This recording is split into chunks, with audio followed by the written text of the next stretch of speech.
you're talking about a team where now Alshon Jeffrey's out with the foot injury. They couldn't run the ball as well as they'd like to with Jordan Howard being hurt. They're just missing so many key pieces.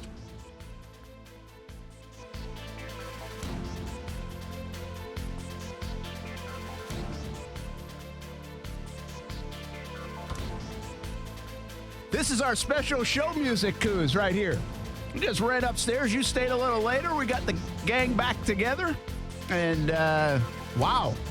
Off the air at 6 o'clock, and then within an hour later, we got a message that word was coming out about Tom Coughlin being fired. Shad Khan making the move around 7 o'clock tonight. He met with Tom Coughlin a bit earlier in the evening, and the owner of the Jacksonville Jaguars has decided to fire Tom Coughlin. Now the second time Coughlin has been fired by this Jacksonville Jaguars organization. The first time as the head coach, the second time now as the executive vice president of football operations. We thought this could be coming, but more at the end of the year when everybody could get let go, sweeping changes. This one, a little surprising, at least of the timetable from my point of view, although Austin Lane on the show this afternoon said he would do it right now, so maybe he should look into ownership of an organization because Shad Khan agrees. Or maybe they're listening to Austin Lane and ESPN 690.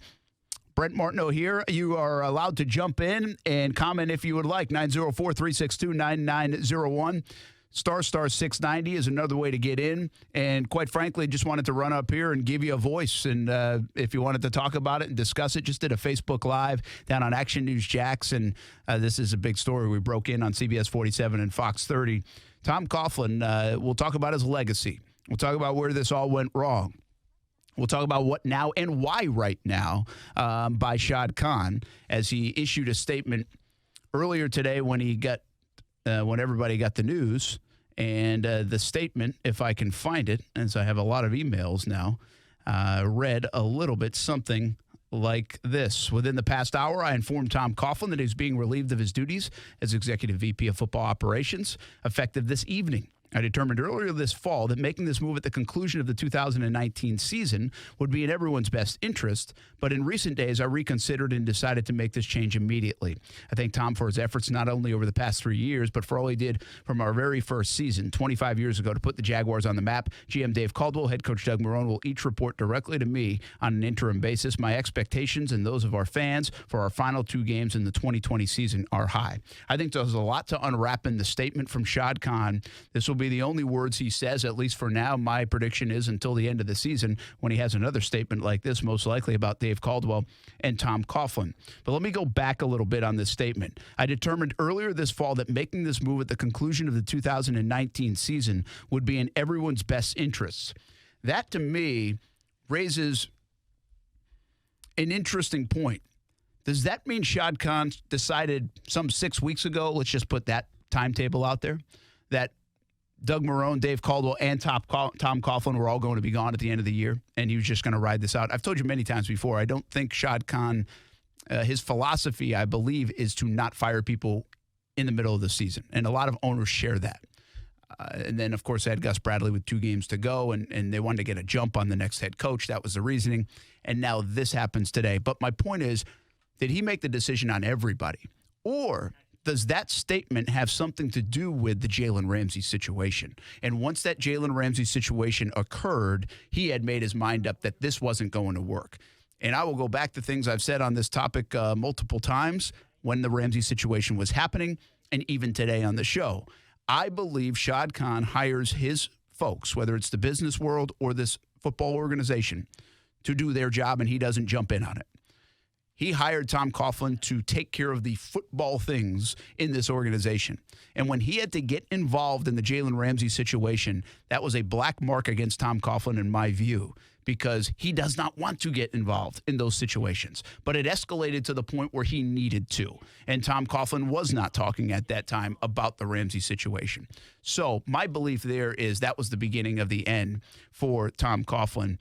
Because of that whole instance. But I think you could interpret that line in the statement as saying, okay, was that accurate? Or had he made up his mind some 4, 5, 6 weeks ago that he's clean sweeping this thing here in Jacksonville? That we'll find out maybe in another 10 days or so. Mike's on the line right now on Action Sports Jax on ESPN 690. Special show with the firing of Tom Coughlin here in the 8 o'clock hour on a Wednesday night. Mike, what's up, man? Hey, what's going on, man? Yeah, I'm a hardcore Jazz fan, man. I was actually born the same year that the team, that we actually, founded. But I don't know. I just feel like we fired him now. You know what I mean? I wish we would have fired him early on. You know what I mean? And like any other players that had issues previously, we probably would have had a lot of them if you think about it.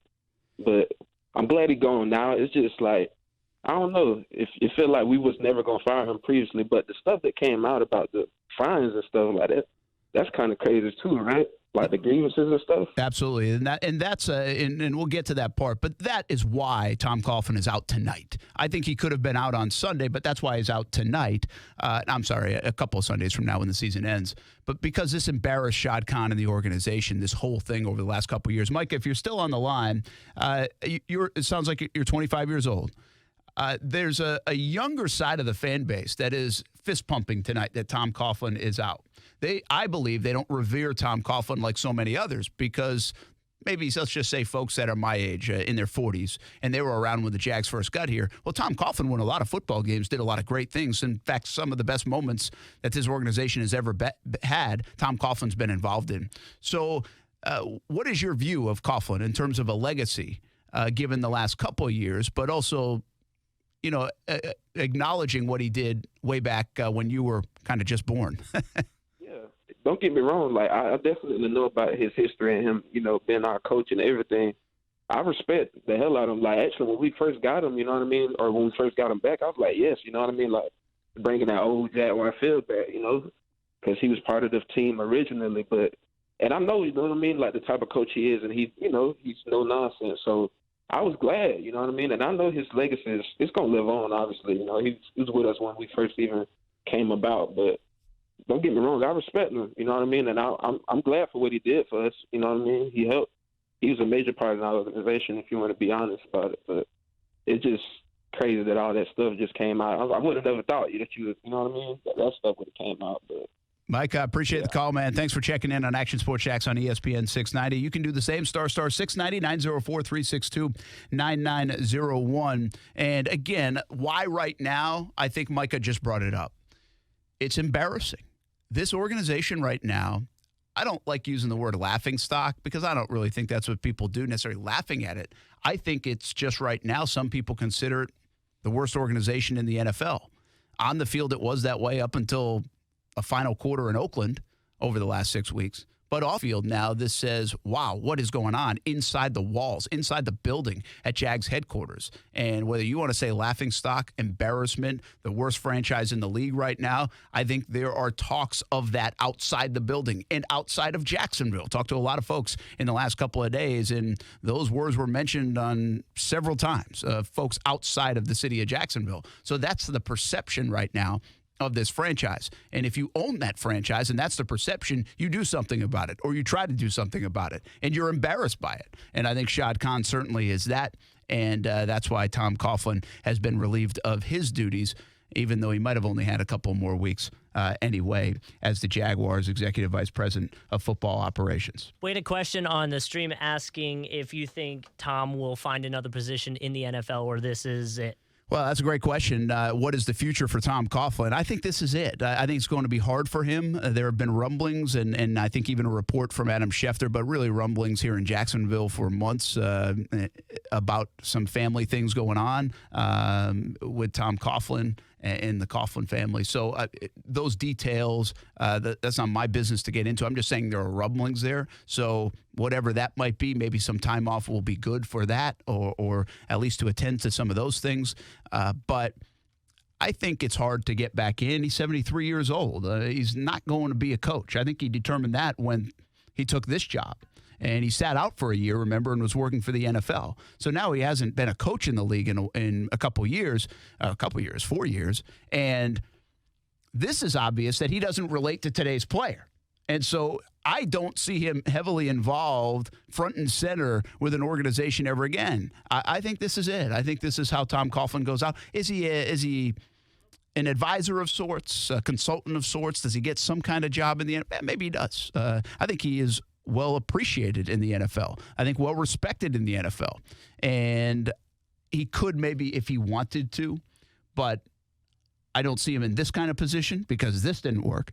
And I don't see him on the sidelines ever again in the NFL. So I think you could certainly see this is the last bit of Tom Coughlin in the NFL. And you hate to see it go out that way. But you know what? I just said this on our Facebook Live. This might be the only way to get Tom Coughlin out of the NFL. Football's in his blood, and he still loves it. And he loves coming to work every day from everybody I can talk to in the building. And he's still a very bright man, sharp man. I sometimes make 73 years old seem like he's 105. I mean, he's not. He's very sharp. He's in good shape. But I think this might have been the course of action to actually get him out of the NFL because I don't think he's walking out on his own.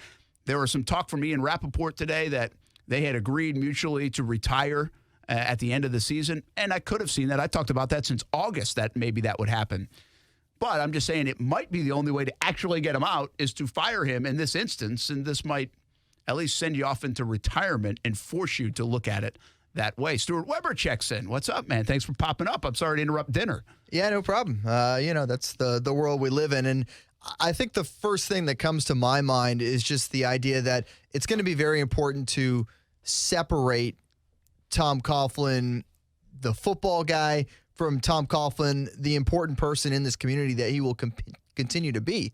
And it's going to take a little bit of time, I think, for the fans to kind of move past, obviously, what has been the last couple of years and just how things have, gone downhill, to put it bluntly, the past couple of years. And then you kind of remember, okay, let's bring him back in kind of thing as part of this community because he's still going to be here.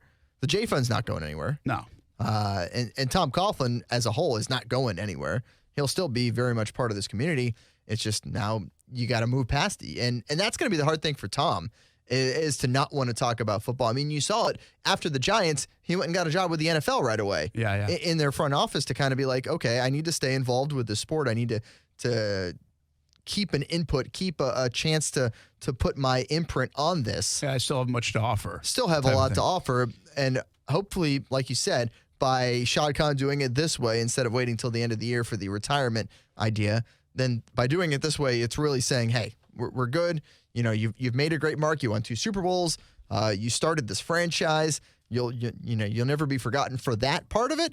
But I think we're done now. Yeah, I think I continue to say this, so sorry if you've heard it, but the hardest thing about hiring Tom Coughlin is firing Tom Coughlin in this situation. I think Shad Khan knew that from day one. I think the Ramsey thing started this downfall for Tom Coughlin. I think Shad Khan probably knew then that this isn't going to work out long term, but we'll see how it goes in terms of the wins and losses, and maybe they rally, and maybe this is the right move. But I think he kind of knew then, and then that news conference, which was very awkward, I think was a little bit intended to hang Tom Coughlin out there to dry. And everybody knew that wouldn't have gone well, and it didn't go well. It was a disaster on so many levels. But then this week, and the embarrassment of the organization, and really not abiding by the rules of the NFL and the CBA, and not doing things the right way, is something that I think Shad Khan said, this has gone too far. Now, what happened over the last couple of days? Why wasn't it Monday night? Why wasn't it yesterday morning? Why wasn't it last night? Why wasn't it this morning? I don't know that part. Maybe he was digging into it and trying to get more information, but I think this was the final straw. And I said on the show today, I think this might be Shad Khan. The reason he hasn't said a statement yet is because he might be kind of leaving Tom out there again to say, this is on you, man. You've got to deal with it. You've got to fix it. I know Monday afternoon they weren't releasing a statement. So something changed in the last 48 hours to Shad Khan to say, you know what, this is not good. And I'll give Austin credit. He said he thought you needed to do it today. I didn't really think there was much of a difference between today and 10 days. And I do think you want to be careful of how you treat a guy that has been revered in Jacksonville. And I think Shad Khan was probably keen on that. But I also believe Shad Khan, he knows he's a powerful guy. He's the owner. And when you embarrass the organization, I think this was a little bit of screw the reverence. our organization is in a bad spot right now, partly because of this man. I don't care about reverence. I'm making a move, and I'll show you when you don't do things that I hired you to do that this is what happens. And did a little bit of that with Gene Smith and Mike Mularkey after 1 year, back in 2012, his first year. But I think this was a little bit of a power play, not an ego play, but a power play by Shad Khan saying, you know what, this isn't going to work. This isn't good enough, and I'm making a move right now. I think a big part of it, too, is where exactly Shad Khan may have been the last couple days. This seems like one of those things that he would want to do in person, one of those things that he would want to do face-to-face to Tom Coughlin.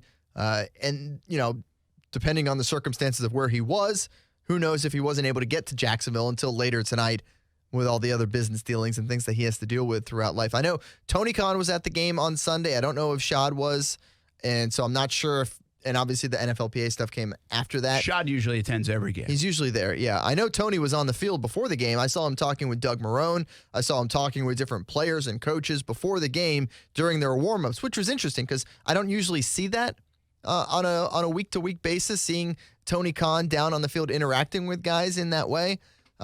So I'd be curious to know if maybe the timing of it has a lot to do with just where Shad Khan was. Could have been. Yeah. And wanted to do this face-to-face because, you know, we hear from Doug Marrone all the time. He never wants to tell us something until he's done it face-to-face with, like, the quarterbacks. For example, with the quarterback decisions when he decided, okay, we're going to go back to Gardner Minshew. He wouldn't tell us right after that game because he hadn't had that face-to-face conversation yet with the players. So perhaps a similar situation here. Yeah, I will say this. Doug Marrone will talk in the morning at 11 o'clock. So which is not a normal day for him to talk Thursday. No, so he is addressing this. And once again, we'll be thrown up there to answer questions about something that he probably didn't have much to do with. But he's done that most of the year. It's been such an awkward year in Jacksonville.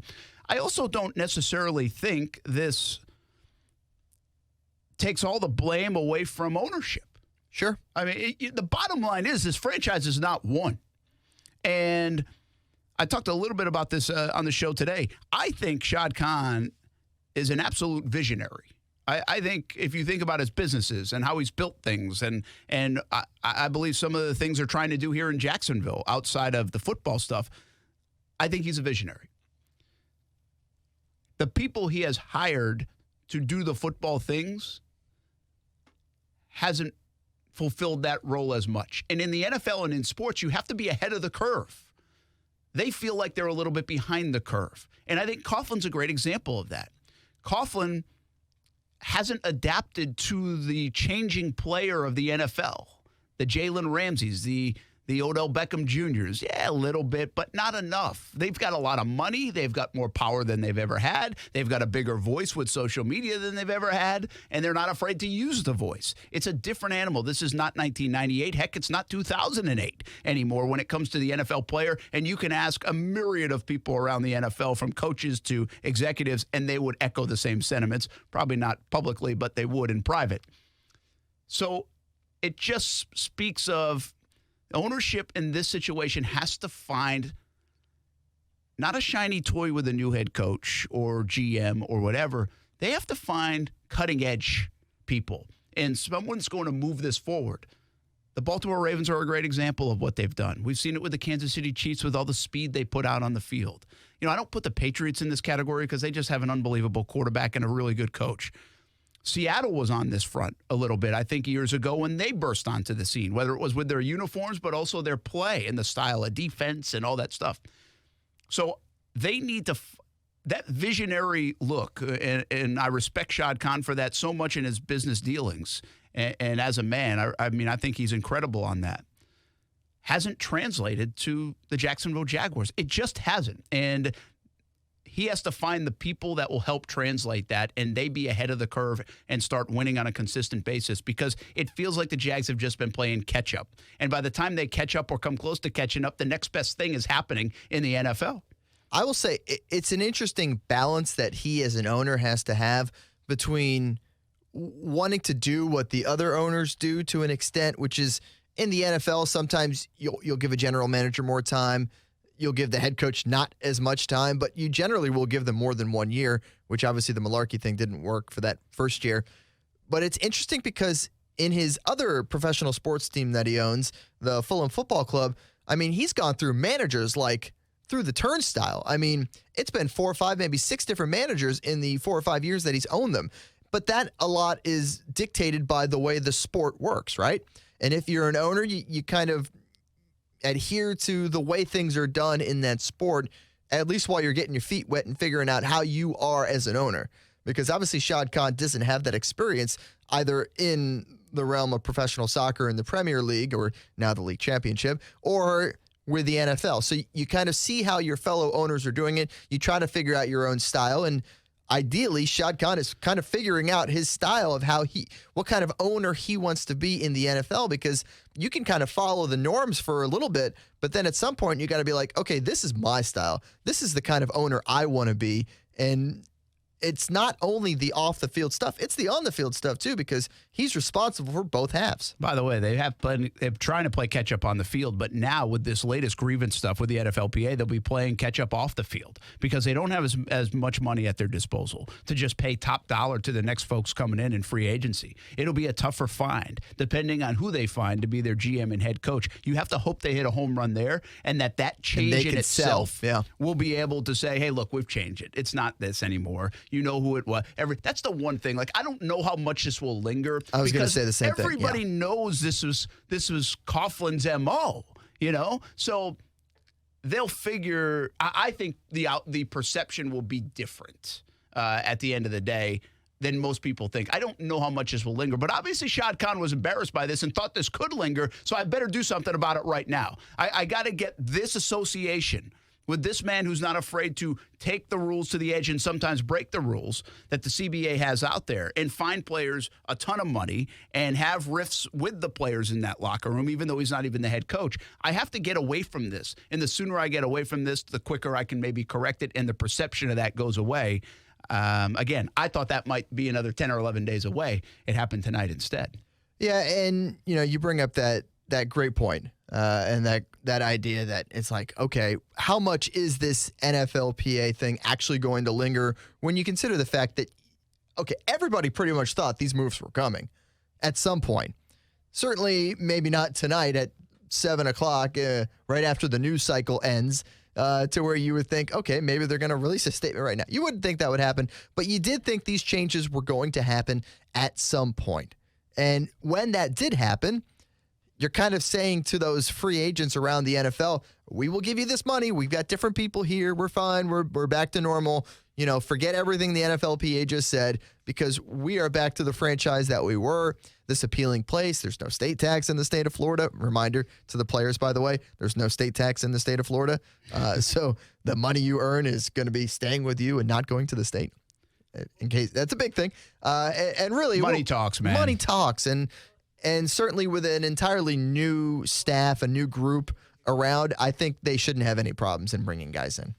It's a matter of how much money they will have to be able to bring people in based on their current situation, which is where they were put by the current regime. All right. Well, some of the fans wanted Tom Coughlin out. They want the entire regime out. Sakib on the line right now. Action Sports Shacks on ESPN690. We're doing a special show here at 8:35 on a Wednesday night with the firing of Tom Coughlin here tonight by Shad Khan. Sakib, what's up, man? What's the reaction?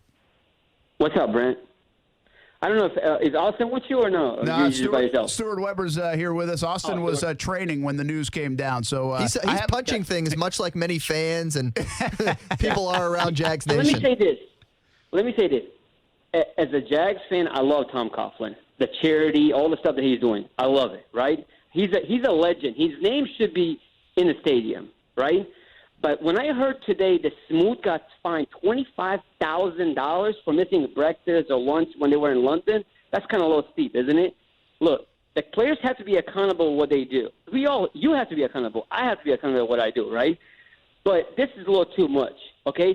We had to let him go because nobody wants to come to Jacksonville anymore if you're a free agent. You don't want to come to Jacksonville right now because of Tom Coughlin. Dave Caldwell needs to be fired, and Doug Moreau needs to be fired. We need to clean house. We need to bring fresh blood in here that wants to win. I'm tired of losing, Brent. I'm tired of going to the Jacksonville Jaguars game and getting our butts whipped. It's not fair to us anymore. We want to win as fans. We show up. Mr. Khan, if you're listening, we show up every single day. I've been showing up, Brent, since 1999 to the Jaguar Stadium. Okay, since it was Alltel Stadium, I've been showing up down there. I'm tired of going down there and losing. We have one winning, season in 10 years or whatever. It's tiring. We just want to win, clean house, bring some fresh guys in, and let's just start winning because this is not fair what we have been through as fans. Sakeem, appreciate the call, man. Thanks for checking in. Action Sports Shacks on ESPN690. Brent Martineau, Stuart Weber. That's not Austin Lane. I know it says it on the nameplate. A lot of people very confused by that. Yeah, they very are. I mean, They were confused the other day when I filled in for you, by the way. We had to cross out your name on the lower third super there. Well, let's be. I look I'm not as tall. I don't punch people for a living. Let's not go out on a limb and just say you got a better chance getting away looking like me than you do Austin. No. He's much bigger than I am. I will say that. That's for sure. And not only that, you're afraid to cross his name out, I guess, on the graphic. You weren't afraid to do that to me. Well, Kuz did that for me. So, Okay. he's Maybe Kuz is afraid. He's our guy. Afraid. Well, all right, so Sakiba, listen, I feel you. I feel the fan. We've been around it. You've been in here 7 years. I've been here 12 years. So 11 of those years, and I will say 10 because really when they were 8-5 in Austin's rookie season, the Jags had a chance in December. So let's say the honest answer is 10. 10 out of the 12 years, I've been covering the Jags in December with no chance to make the postseason. 7 out of 8 now for me. Yeah. I mean, that is an alarming number. It's unbelievable. It feels like you have to try to do it. And I know they're not trying to do it, but it's so hard. And so I get it from the fan base perspective. 17 to me is still monumental because of the stats I just gave you, and I think we brush by 17. I think Tom Coughlin should get some credit for 17. I think he got too much at the time. I think Dave Caldwell deserves a lot of the credit for building that team. I think Doug Marrone deserves a ton of the credit for 2017 and didn't get it. But we knew that would be the case. It's like the quarterback. When Coughlin got there, he would get a lot of the credit if they turned it around. And he would probably get a lot of the blame if he didn't turn it around. Well, and certainly the players deserve a good amount of the credit for 2017 as well, because that defensive unit is the one that came together and played with that different style, that swagger that, it just dripped off them during the games. And that really is what identified that team, is that defense and the way they played. And a lot of that credit goes to those guys, that 11 guys on defense. And what that has gone away. And it goes away because of injuries. It goes away because of losses. Wins hide everything. We heard from A.J. Boye today, and A.J. Boye talked about a fine in 2017. But it's not like everybody was like, it wasn't a mutiny because of the fine. You know why? Because they ended up having a good year. Yeah. All right? So that's not really as a part of it. And that happens in the NFL. There's a lot of crazy things that go inside NFL buildings. I'm convinced of it. I know about it. But winning hides it. And in 17, if there was any of that going on, and it wasn't a perfect season inside that building, I think it hit it. But when you lose and you lose bad, and you have a 9-game losing streak, and then you have an historic losing streak like 5 games before this Raiders game, the walls talk, man. People point fingers. These stories come to the top. 25% of the grievances in the NFL against the Jacksonville Jaguars in the last 2 years. That's an astonishing number, and that's not like 5 out of 20. It's more like 150 out of 600. I don't know the exact number, but I'm just telling you, it's more not up a in the small hundreds number. than it is in the teens. Kuz, what do you got? You got some comments? Yeah, so it looks like the kind of theme of the question is, would it matter when Khan started figuring out about this situation? Like, if he knew about it for a while, does that change the perspective of this whole situation? Or if he just found out, essentially this week that they were, 25% of the grievances? That's a good call. And I think we brought this up Monday, and I've talked a lot about grievances in the last couple of days with folks and tried to get more information. There's a lot of legalese that kind of feels it goes into it. I don't know whose desk it comes across and when that happens and how frequent that is. So if the Jags had 25 grievances last month, do they get constant emails like on a daily basis every time one is filed? Or do they get a report on a monthly or even a quarterly basis that says, here's all the grievances against you because of this, blah, blah, blah, blah, blah? I don't know. I really don't know that part of it. But I've got to believe if there was this many of them, Tom Coughlin, Shad Khan should have either known or been made aware of. And again, that would be Tom Coughlin's job to make him aware of that. I don't know. So to answer the question, I don't know what the situation was right there, so I can't answer the question. But there's a lot of semantics that go into that also could have led to maybe if he was unaware. Again, I think it would be up to Tom Coughlin to share that information with the owner. Or whoever his liaison would be into the department. Yeah. But again, I will tell you this. All things report back to Tom Coughlin in that. That is what the nature of this was. That was the system created. And if in any time in the last 3 years I had a question for for Shad Khan or reached out about it, email, text, or tried to do, Tom Coughlin. He handles the football. Tom Coughlin. He handles the football. So it was on Tom Coughlin's plate to get this right. The good, the bad, the wins, the losses. It goes back. The answer was not necessarily back to Shad Khan. The answer is necessarily back to Tom Coughlin. And he's got his name on it, whether it's the successes or the failures. Now, we can debate whether the owner should be more involved in that or not. And what will be interesting is if that changes over this next changeover. I feel like it would naturally change the longer that Shad Khan is an NFL owner, too. You talk about some of these people who have owned NFL teams. They've owned them for so long. They have a really good idea what they're doing and a good idea of their thoughts and their stance on things. You talk about Shad Khan as far as his ownership goes. And, I interviewed him on the field in London before the Jaguars game against the Houston Texans. And this was while everything was still kind of brewing with Jalen Ramsey and his getting involved with that. That was something new at that point for him.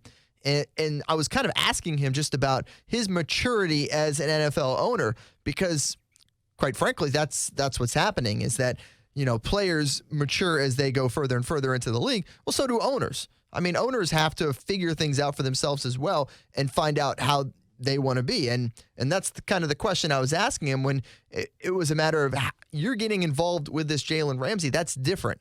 That's different for you because for so long you have been hands off when it comes to the product of the football team for the Jacksonville Jaguars. You've let Tom Coughlin, you've let Dave Caldwell, whoever's in charge of that side of things, really run things on that end. And the Jalen Ramsey thing was really kind of that first instance that we saw of Shad Khan kind of trying to put his fingerprints all over it and try and get involved and be a part of the discussion. All right, this just in. Statement from Tom Coughlin. Chris Mortensen, who's a buddy of Coughlin's as well, often appears at the Tom Coughlin J Fund events, has this to say. This is Tom Coughlin. As head of football operations for the Jaguars for the last 3 years, I was responsible for all things related to football. That goes back to the conversation we just had. I take great pride in our accomplishments, especially in 2017. I'd like to thank Shad Khan for the opportunity to come back to Jacksonville, all the players and staff for their efforts, and the great fans here for their support. I was the first coach of this franchise, and I will always be supportive of the Jaguars. So a very politically correct statement from Tom Coughlin tonight upon hearing the news that he has been fired as the executive vice president of the Jacksonville Jaguars. No surprise there. It does speak to I was in charge of all things. I think he takes some culpability then in 17, 18, and 19. He's not trying to avoid it or push blame. He said all things football, so it falls on him. That's a statement from Tom Coughlin. At the moment just came out. Chris Mortensen had that first, and now it's floating around social media, of course. So Tom Coughlin's reaction to it kind of probably expected it given the situation. I mean, again, we've all speculated for the last few weeks that this would be a clean sweep potentially in Jacksonville and everybody out. There are some folks in that building I've talked to for the last few weeks. Some people think, Tom is really the football guy in there. I mean, he might get the chance to make this next move or not. Some people think Dave Caldwell could survive all this because some of the moves that he's made that have worked out, the drafts of recent success, especially this one. And then I suggested on our radio show today that does Doug Marrone need to be looked at a little bit more considering what he's had to deal with, especially in 2019, and really not put in a great position to be successful, kind of fighting it on both ends, trying to get his team ready to play, but also, if not publicly, probably behind closed doors, a little philosophical difference with the front office. Yeah, I was having a discussion with someone the other day, and it's just amazing how different the level of transparency has become once Tom Coughlin showed up. I mean, he shows up on the scene and, from our perspective, we're not allowed to walk in the hallways anymore. No, everything changed there. Everything changed. And certainly for us, we haven't been able to see kind of the inner workings. We've hardly heard from Dave Caldwell except for maybe draft day and that weekend, That's about the only time that we've been able to hear from Dave Caldwell and his reasoning on the picks. And we don't really get to hear from him on the contracts that they're making, nor Tom for that matter. So you're saying it with Doug Marrone where he's felt in a weird position because so much has been put on him. He has become the face, the guy that always faces all these questions, and he can't answer them because they're not his realm. He's there to coach. He's the football coach. That's his job. And we constantly, as the media, have to ask him all these questions about the management side of things and, signing players to new deals and talk about this free agent. And it's really put him in a different spot, a tough spot for a head coach that you wouldn't really envy any coach to have to deal with. And by the way, this would have been so easy because Dave Caldwell could have talked about those things easily. Yes. Dave Caldwell could have come out. First of all, Tom Coughlin should have come out around the Ramsey trade time and talked about what went down there. Why didn't this work out? What is going on? Why did you get 2 first-rounders and a 4th? Why did you let your best defensive player walk? He just made another Pro Bowl, by the way. Whether you think he earned it or not, he did. And I think you could have even said, hey, Dave Caldwell's going to talk about it. He drafted the guy. That would have been fine. Would have come with some criticism, but at least somebody from the top is talking about it. How did we make this deal work? We think we got something in return. Tough situation, very good player, all those things. Nobody talked except for Doug Marrone, and that's when Doug Marrone yelled down the hallway in that news conference. Help me. And basically said, help me. Yes. And there you knew it. Right. What we already had kind of speculated is there was a disconnect in that building. And again, I think it's important to note here. I just said this again down on Facebook. We've been on TV, Facebook, and now the radio, by the way, in the last hour. Back on TV Coughlin later stuff. tonight, by the way. Coming up at 10 and 11 on CBS 47 and Fox 30. But I said, I think it's important to understand. I think a lot of people are fist pumping a little bit with the move because they see changes in sight and something needs to change. And like Sakib was talking about, man, I'm so tired of losing. Just give me something. I don't care what. Just give me something that will change this thing around. The irony that this is coming off of a win, by the way. Yeah, that's pretty ironic. You're right. And I think so many people just want that to happen that they're fist pumping. I will tell you this. It's not like he is vilified inside that building with employees, and there are philosophical differences. But at least the people I've talked to, they don't hate Tom Coughlin. They don't hate working with Tom Coughlin. I don't think it's that kind of relationship. I just think they philosophically disagree, and they also are like, it's almost like they want to say, Tom, it's 2019, man. We can't do it this way anymore. It can't work this way anymore. I said to Austin today on the show, it just kind of popped in my mind. He changed in 2005-ish with the Giants because Michael Strahan and that Giants team, man, they were at odds with him. And so he morphed a little bit into something that was a more approachable, something that was good for the players and him. I'm not saying he softened up. There's a big difference there.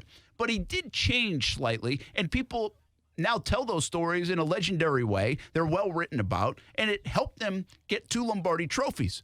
What I don't understand is we hear those stories and we're like, wait, what? Yeah. Where is this? Why? What I don't understand is why he came to Jacksonville, and it almost feels like, and maybe it didn't, but from the outside looking in, it feels like he went back to the pre-2005 Tom Coughlin, fined people for everything,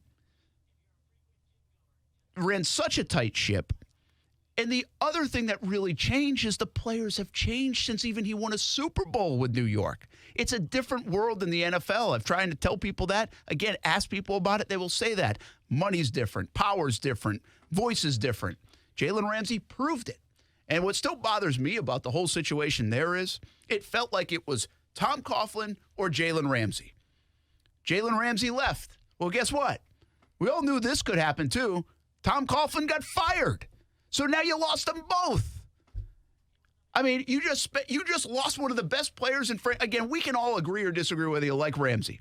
But I'm just telling you, as it stands right now, you lost one of the better players I've seen around here. Probably the best player I've seen. That's probably a slight on Mojo. But either way, one of the best players. I'll say that the best that I've seen because I was only here for the last Mojo year. So I didn't see the good mojo. And he was a pain in the ass, by the way. Yes, there's zero doubt about But that. from a coverage standpoint, I kind of like that part of it too. But he was one of the best players you've had, and you lost him because he was feuding with the man upstairs or in the corner office. Probably a better way to say it. And now you're firing the man in the corner office. So you lose both. And I kind of figured this is the way it was going to go down unless they could figure out a way to keep Ramsey. But when you lost Ramsey, you lost a very good football player. You lost a little personality as well. They have no identity really on defense. I think Telvin Smith adds into that too. But the bottom line is you're sitting here with a situation where a lot of fans are like, good, we lost Ramsey too. I hate Ramsey. He's selfish. You know what? He might be a lot of those things. But he's also a damn good football player. And the reason you lost Ramsey is because he didn't like the guy in the corner office. And now you lost the corner office guy too. So I think, again, they came up empty. It's goose eggs for the Jags on that front. It's goose eggs for Shad Khan. And you know he wanted to keep Ramsey, Shad Khan. Otherwise, he wouldn't have made that statement. Because from a branding standpoint, Shad Khan knows what Ramsey is. He was part of the brand of the Jacksonville Jaguars. Now, Ramsey's gone, Coughlin's gone, and the brand of the Jacksonville Jaguars is this scathing letter from the NFLPA against the Jacksonville Jaguars. Well, Ramsey's a guy that brings national attention.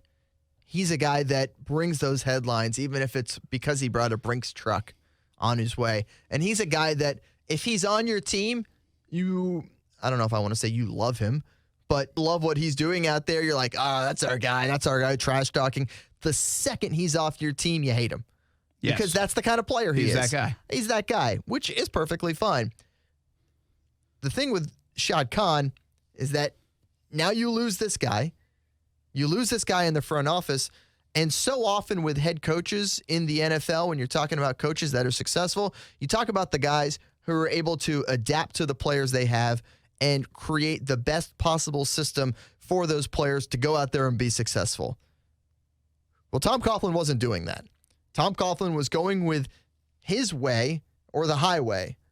And when you're trying to put a square peg into a round hole, this is what happens. Jalen Ramsey, by the way, tweeting tonight, of course about an hour ago with the eyes and a zipped mouth.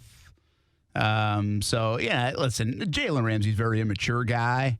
Ain't taking the high road with Ramsey, even though he feels like he's in a better spot. But I don't really like that side of it.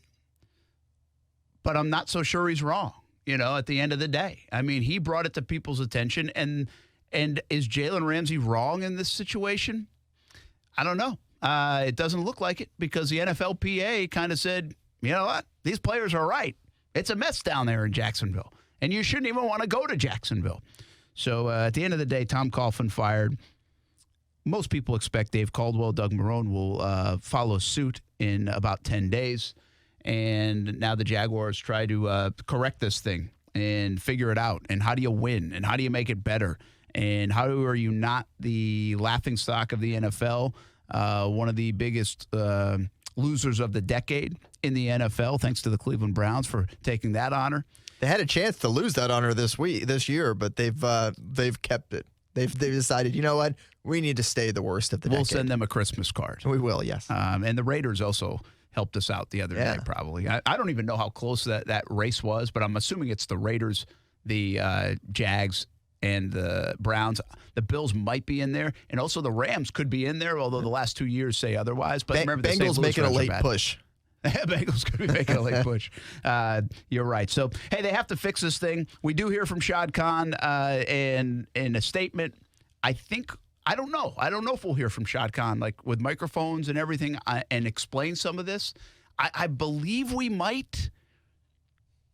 I don't think it helps that it's a road game this week. No, I'm not talking now. I'm talking into the year. Down the road, yes. I'm talking in 10 days. I would think so. When he makes he's going to probably make a statement again. I can't imagine him talking immediately following the game, but I do wonder if on that Monday morning he does Next talk. day, if you're going to clean sweep, well, you're the only guy now to talk about it. So you almost have to. And we'll see if that is how it all shakes out. I do want to read this part of the statement, by the way, from Shad Khan. And this said, General Manager Dave Caldwell, Head Coach Doug Marrone will each report directly to me on an interim basis. My expectations and those of our fans for our final 2 games in the 2020 season are high. Well, I mean, of course, he wants to win. Yeah. But basically, who else Marone and Caldwell are going to report to him. There's not much changing in the Jags over the next 10 days. Let's just say that. But view this this way.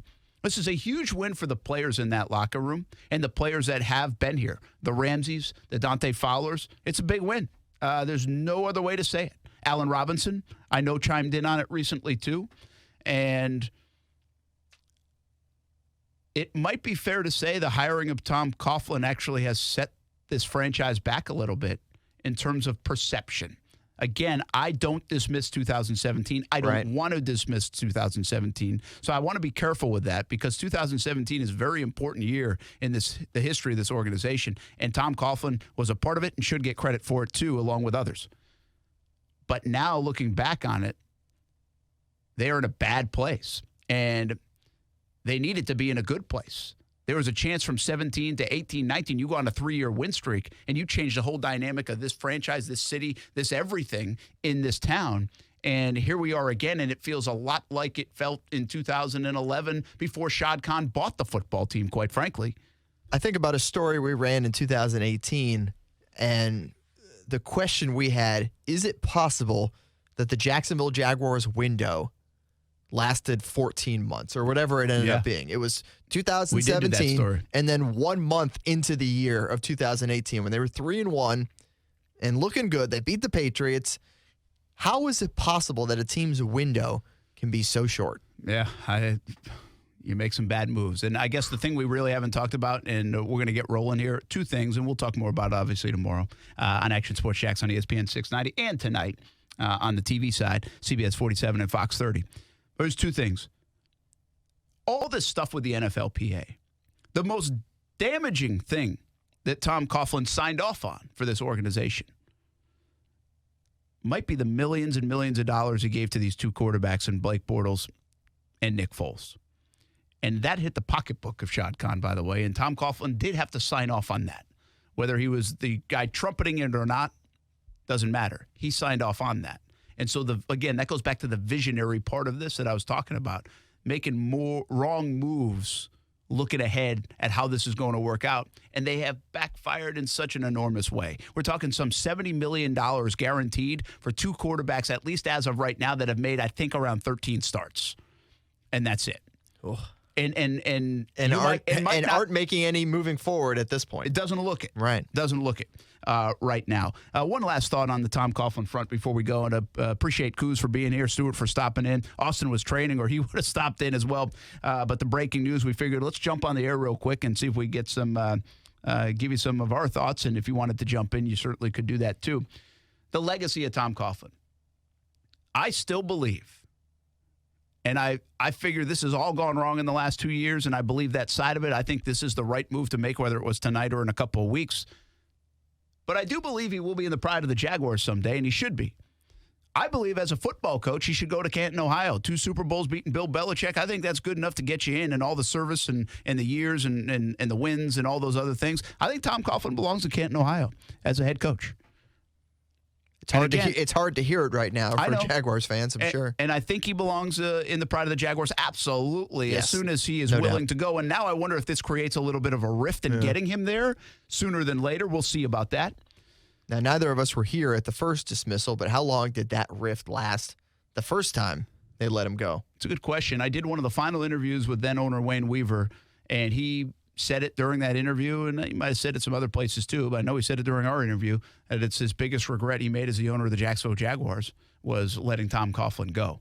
So I don't think Shad Khan will have that same sentiment. No, and I don't think Tom, I don't know how long it boiled the blood of Tom Coughlin. He took a year off before taking the Giants job, but he ended up raising 2 Lombardi trophies. He ended up spreading his Tom Coughlin J Fund into New York and New Jersey. I think there were some big wins that, I think some people believe everything happens for a reason. Sure. I think probably that's what Tom Coughlin was thinking on that front.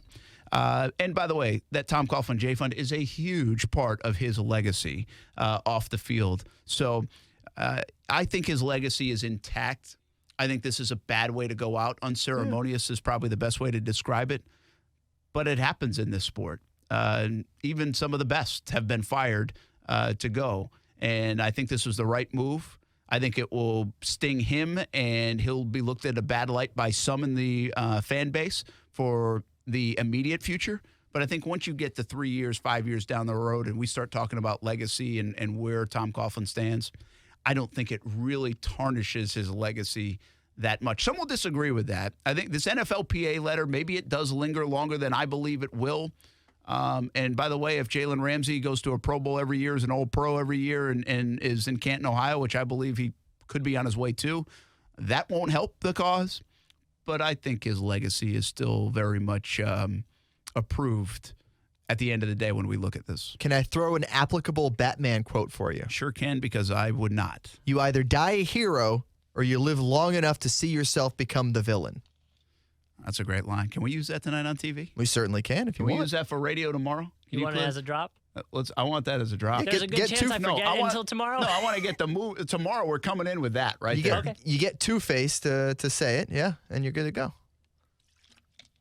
That's very good. Yeah. Nice find right there. I figured it fit. By the way, I appreciate Stuart Weber coming back. He was off for the night, out to dinner. Were you out to dinner with somebody? Yeah, the girlfriend's in town. She must be really happy with me right now. She's tweeted about it. Oh, she has. She has. So she's like, this is by the way, a long distance relationship, and she's here for just a week or so. I picked her up last night from the airport. Yeah. We were waiting on our table, so it was just the way the timing worked out that it was so. Had I been sitting at the table, I don't think I would have come. Yeah. Yeah. We appreciate You either it. die a hero or you live long enough to see yourself become the villain. There he is. There's Coos. Can you put that next to my nail in the Coughlin from Monday? And we got something going on here, right? All right. Hey, that's going to do it. Thanks for hanging out with us. A little special show. I want to jump in, and we'll do it, of course, more tomorrow. Check it out on TV as well. CBS 47, Fox 30. Stuart Weber, Coos, thanks for coming in. Thanks for listening. Appreciate being a part of it. And so much more on the Tom Coughlin front coming up over the next 24 hours, next few days. And, of course, with this Jaguars front office in general over the next couple of weeks. For Coos and Stuart Weber, I'm Brett Martin. I'll see you on TV tonight. Hope you can watch CBS 47 and Fox 30. Thanks. WOKV Jacksonville. Listen live everywhere you go on ESPN690.com. ESPN690, a Cox Media Group station. Broadcasting live from the ESPN690 Anajar and Levine